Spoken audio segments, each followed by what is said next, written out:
భారత రాజ్యాంగంలోనే అత్యంత శక్తివంతమైన సంపూర్ణమైన ఆర్టికల్స్లో ఒకదాని గురించి చూద్దాం. ఇదే ఆర్టికల్ 17. చూడండి, చాలా సింపుల్ అండ్ డైరెక్ట్, ఎలాంటి కన్ఫ్యూజన్కు తావు లేదు.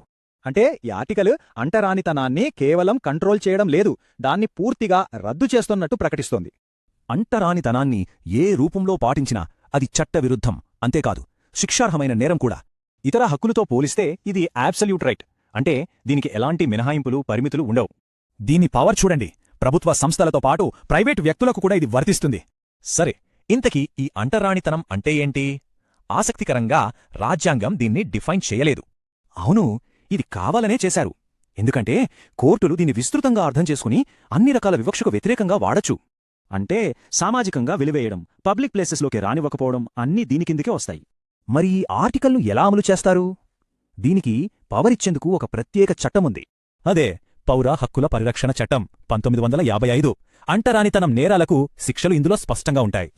ఒక ఉదాహరణ చూద్దాం. కులం పేరుతో ఎవరైనా గుడిలోకి రానివ్వకపోతే?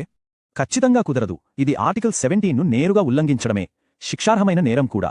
మరో ఉదాహరణ, టీ కొట్టులో వేరే గ్లాసుల్లో టీ ఇవ్వటం లాంటివి. ఇది కూడా అంటరానితనం కిందకే వస్తుంది. ఆర్టికల్ 17ను ఇది కూడా ఉల్లంఘించినట్టే. ఈ విషయంలో ఒక ల్యాండ్ మార్క్ సుప్రీంకోర్టు కేసు కూడా ఉంది. అదే ఈ కేసు. ఈ కేసులో కోర్టు అంటరానితనాన్ని ఒక సామాజిక దురాచారం అని చెప్పింది.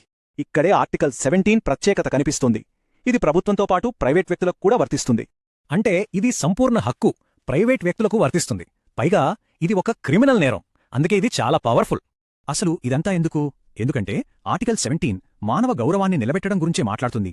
ఇది చారిత్రకంగా జరిగిన తప్పుల్ని సరిదిద్దడానికి, సామాజిక న్యాయాన్ని అమలు చేయడానికి రాజ్యాంగం ఇచ్చిన ఒక ఆయుధం.